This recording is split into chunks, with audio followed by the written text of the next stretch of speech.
Halo Sobat Book Reading 12 yang berbahagia. Jumpa lagi. Kita akan melanjutkan pembacaan buku kita, masih dengan buku yang berjudul Bedah Tuntas Fitrah, Mengenal Jati Diri, Hakikat dan Potensi Kita, karya Murtadha Mutahari.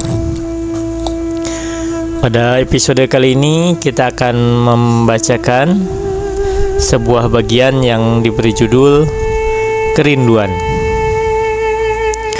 Bismillahirrahmanirrahim. Berbeda dengan cinta, kerinduan bisa membuat seseorang keluar dari keadaan normalnya, sehingga ia tidak mau makan dan minum, dan memusatkan perhatiannya pada titik yang menjadi pusat perasaannya, yaitu al-ma'syuq, sesuatu atau seseorang yang dirindukan. Dengan kerinduan tersebut, seseorang dapat memperoleh kondisi menyatu dengan orang yang dirindukan. Yang dilihatnya adalah sesuatu yang satu, karena ia menyatu dengan yang ia rindukan. Kondisi seperti itu tidak dimiliki oleh binatang, sebab ikatan yang ada pada binatang tak lebih dari apa yang ada pada manusia disebut dengan cinta, atau ikatan antara suami dengan istrinya. Hubungan tersebut terkadang sedikit banyak membentuk kecemburuan dalam diri binatang. Sementara itu, kerinduan jelas khusus dimiliki oleh manusia. Hakikat dan sumber kerinduan merupakan salah satu tema kajian filsafat. Ibnu Sina menulis Ar-Risalah fil Ishq, risalah tentang kerinduan. Di dalam manuskrip-manuskrip yang ditulis mula sadra, kita juga dapat menemukan risalah khusus tentang Ishq yang jumlahnya 30 halaman. Kerinduan juga termasuk dalam kajian psikologi modern dan psikoanalisis. Yang penting untuk dijawab di sini adalah, apakah kerinduan itu satu jenis ataukah bermacam-macam jenis? Sebagian teori mengatakan bahwa kerinduan itu hanya satu macam, yaitu kerinduan seksual. Artinya, ia mempunyai sumber yang bersifat fisik dan tidak pada selain itu. Semua jenis kerinduan yang ada di dunia ini berikut pengaruh dan dampak-dampaknya, termasuk di dalamnya kerinduan romantisisme dan hikayat-hikayat cinta dalam karya-karya sastra termasyhur, tak lebih adalah kerinduan seksual. Teori lain mengatakan bahwa kerinduan antara manusia dengan manusia lainnya terbagi menjadi dua. Ibnu Sina, Khawajah Nasiruddin Tusi, dan Mula Sadra membagi kerinduan dalam dua macam. Sebagian merupakan kerinduan seksual yang mereka namai dengan kerinduan majazi dan bukan hakiki, dan sebagian lain merupakan kerinduan rohani atau nafsani, kerinduan jiwa. Kerinduan seksual karena merupakan naluri akan berhenti jika dipenuhi keinginannya, sebab hal itulah yang menjadi tujuannya. Jika awalnya dimulai dengan saraf-saraf dalam tubuh, maka dengan menyalurkan keinginan saraf-saraf tersebut, persoalan pun selesai. Seperti itu dimulainya, dan seperti itu pula diakhirinya. Akan tetapi mereka juga mengatakan bahwa kerinduan terkadang melebihi apa yang kita bicarakan di atas, sehingga Khawajah Nasiruddin Tusi menganggapnya sebagai masyakilah bainun nufus, kemuskilan di antara berbagai jiwa. Mereka menyatakan bahwa dalam jiwa manusia terdapat benih-benih kerinduan rohani dan nafsani, dan itulah yang menggerakkannya.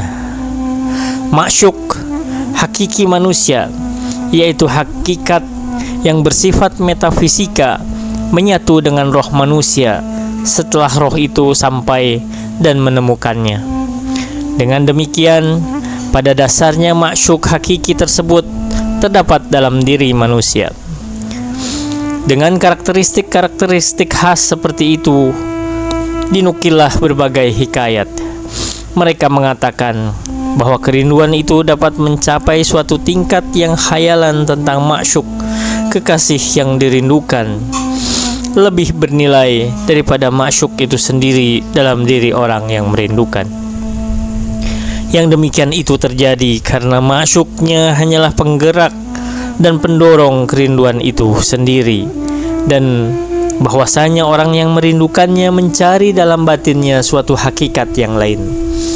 Ia merasa bahagia dengan gambaran al-ma'syuk yang ia lihat dalam rohnya. Para filsuf bahkan menyebut-nyebut cerita Laila Majnun dalam buku-buku mereka. Majnun sesudah melantunkan syair-syair tentang Laila dengan kasmaran dan penuh kerinduan, ia lalu menyendiri di padang pasir. Tiba-tiba ketika ia sedang tidur-tiduran di padang pasir, Laila telah berdiri di depannya. Laila memanggil berulang-ulang. Majnun mengangkat kepalanya dan bertanya, "Siapakah engkau?" Laila menjawab, "Aku Laila. Aku Laila. Aku datang untuk menemuimu." Laila merasa bahwa Majnun akan terbang membawanya pergi, dan ia akan segera memeluknya setelah sekian lama tidak bertemu dan terpisah jauh. Tetapi tiba-tiba Majnun berkata, "Pergi jauh dariku. Aku tidak butuh segala kerinduanmu." Keadaan seperti ini juga kita ketemukan dalam diri seorang penyair di zaman kita sekarang yang bernama Syahriar. Syahriar adalah mahasiswa fakultas kedokteran yang indekos di sebuah rumah di Teheran. Ia demikian kasmaran pada anak gadis pemilik rumah itu.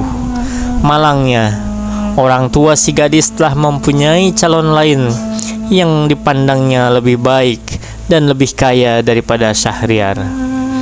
Karena itu mereka melarang Syahriar mendekati anak gadisnya. Syahriar benar-benar kasmaran dan menjadi gila. Ia tidak mau lagi bekerja dan belajar. Tidak ada yang dilakukannya kecuali memikirkan gadis itu. Keadaan seperti itu berjalan bertahun-tahun.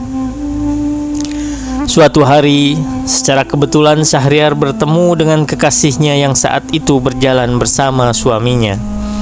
Ia berkata kepada kekasihnya, "Aku tidak membutuhkanmu lagi. Kalaupun suamimu menceraikanmu, aku tak lagi menginginkanmu." Kemudian Syahriar menulis sebuah puisi yang salah satu baitnya berbunyi, "Aku tak mengerti mengapa aku begitu rindu kepadanya, padahal aku tak lagi peduli kepadanya." Saya akan kemukakan pula beberapa bait dari puisi-puisi mistis syair irfani dalam Islam sebagai perkenalan. Karena puisi-puisi mistis memiliki tema-tema yang sangat bagus untuk dikaji dan dianalisis. Untuk mendukung kajiannya, Mula Sadra mengemukakan beberapa bait syair yang kemungkinan besar berasal dari Muhyiddin Ibn Arabi. Ia mengisyaratkan kerinduan rohani dan bukan kerinduan jasmani saat mengatakan, "Aku memeluknya setelah jiwaku diamuk renjana kepadanya. Adakah setelah ini kan berpisah lagi? Ku tatap bibirnya agar kehangatan tetap menyala, sehingga kegembiraanku semakin berbunga. Hatiku tak bertutur apa-apa, kecuali kulihat di situ dua jiwa yang menyatu." Dengan demikian, ada teori yang membagi kerinduan dalam dua macam, kerinduan jasmani dan kerinduan rohani. Artinya, teori ini meyakini ada suatu kerinduan yang berbeda secara prinsipil dari kerinduan jasmani. Sebab kerinduan tersebut memiliki benih-benih yang tertanam dalam roh dan fitrah manusia. Begitu pula dalam hal tujuannya. Saat ini kita tidak sedang berada dalam kajian filosofis dan menyusun dalil-dalil dalam upaya membuktikan adanya kerinduan jenis ini, yaitu kerinduan rohani. Kendati demikian, kita akan membicarakannya sedikit. Sebagaimana yang diakui, manusia sangat memuja kerinduan, dalam arti ia menganggapnya sebagai sesuatu yang harus dijunjung tinggi. Sedangkan kerinduan yang berkaitan dengan syahwat tidak seperti itu. Manusia mempunyai kecenderungan untuk makan, dan itu merupakan kecenderungan alami. Hanya saja, karena itu merupakan sesuatu yang alami, manusia tidak memandang kecenderungan ini sebagai sesuatu yang pantas disucikan. Cinta dalam bentuknya yang berkaitan dengan syahwat tidak pantas dipuja-puja. Sebagian besar sastra dunia menyakralkan kerinduan, dan ini merupakan salah satu faktor yang berpengaruh terhadap kajian psikologis. Yang lebih mengherankan lagi adalah manusia selalu bangga jika dapat berkorban dengan apa saja untuk membela sang kekasih, bahkan jika perlu dengan jiwanya. Suatu kehormatan dan kemuliaan jika seseorang merasa tidak memiliki apapun yang berarti di depan kekasihnya, dan sang kekasih adalah segala-galanya baginya. Dengan kata lain, leburnya asyik dalam masyuk. Kerinduan seperti ini mirip dengan apa yang saya katakan dalam masalah akhlak, yaitu sebagai sesuatu tidak sesuai dengan logika fungsional. Akan tetapi, ia merupakan salah satu di antara nilai-nilai utama summum bonum, misalnya altruisme. Secara etika, manusia menjunjung tinggi kebaikan, kemuliaan, altruisme, dan pengorbanan, serta menganggapnya sebagai nilai-nilai luhur. Sehingga di sini dapat dibedakan antara kerinduan yang bersifat hawa nafsu dari kerinduan yang bukan syahwani, hawa nafsu. Jika persoalannya adalah cinta antara dua orang dan berkaitan dengan nafsu, tujuannya adalah ingin bersama-sama dengan orang yang dirindukan dan melampiaskan cintanya dengan pertemuan dengan sang kekasih. Akan tetapi, kerinduan yang kita bicarakan ini tidak ada kaitannya dengan kebersamaan dan pertemuan dengan sang kekasih. Artinya, kerinduan tersebut tidak terdiri dari dua orang, dan pusatnya adalah diri sendiri. Itu sebabnya tema ini lebih rumit dan membutuhkan analisis mendalam agar kita dapat mengetahui apa yang sebenarnya dialami oleh manusia, dari mana datangnya kerinduan tersebut, dan mengapa pula manusia menghadapinya dengan sikap pasrah semata. Dalam arti, dirinya seakan-akan lenyap begitu saja, sampai-sampai Maulawi menulis sebuah puisi dalam bahasa Persia sebagai berikut: kerinduan adalah penakluk, dan aku tunduk di bawah paksaan kerinduan. Aku pun memancarkan sinar bagai rembulan karena cahaya rindu. Kerinduan dapat mengantarkan seseorang pada suatu tingkat yang di situ ia ingin menjadikan maksuknya sebagai Tuhan, sesuatu yang dipuja, dan dirinya sebagai hambanya. Dengan demikian, ia melihat maksuknya tersebut sebagai al-wujud, yakni al-wujud al-mutlak, yang mutlak ada, dan dirinya sebagai adam, tidak ada. Kategori apa ini? Dari mana sumbernya? Apa pula hakikatnya? Ada teori yang mengatakan bahwa kerinduan dalam bentuknya yang manapun berakar pada seks. Ada pula teori lain yang didukung oleh para filsuf kita yang mengatakan adanya dua jenis kerinduan, kerinduan jasmani dan kerinduan rohani. Sedangkan teori ketiga merupakan teori yang ingin menyintesiskan kedua teori sebelumnya. Di samping ketiga teori itu, ada pula teori Freud, seorang ahli psikoanalisis terkemuka yang berpendapat bahwa sumber segala sesuatu tak terkecuali cinta adalah seks. Freud meyakini bahwa pengetahuan, kedermawanan, kebajikan, keutamaan, ibadah, kerinduan, dan lain-lain bersumber daripada seks, libido seksual, sehingga teori ini tidak lagi diterima oleh siapapun. Di samping itu muncul pula teori lain yang mengatakan bahwa di dalam kerinduan itu terdapat aspek-aspek yang tidak sejalan dengan aspek-aspek seksual. Artinya, aspek-aspek tersebut tidak bersumber dari saraf-saraf seksual, sebab kondisi yang berkaitan dengan seks dapat disamakan dengan rasa lapar, sedangkan rasa lapar merupakan sesuatu yang alami dalam diri manusia. Ketika seseorang merasa lapar, beberapa saraf pencernaan mengalami peregangan, dan itu tidak terjadi pada saat ia kenyang. Sedangkan kerinduan tidak dapat ditempatkan di bawah proses tersebut. Itu sebabnya dikatakan bahwa kerinduan bersifat seksual jika dilihat dari awal mulanya, tetapi bukan seksual dalam hal proses dan tujuannya. Maknanya, kerinduan dimulai dengan awalan yang bersifat seksual dan syahwani, tetapi pada tahap akhir dia berubah menjadi hal yang bersifat rohani. Dalam buku Lazaid al-Falsafah, The Pleasures of Philosophy, Will Durant, seorang ahli sejarah filsafat, menuliskan suatu kajian tentang kerinduan dan secara khusus mendukung teori di atas setelah menyinggung dan menyerang teori Freud.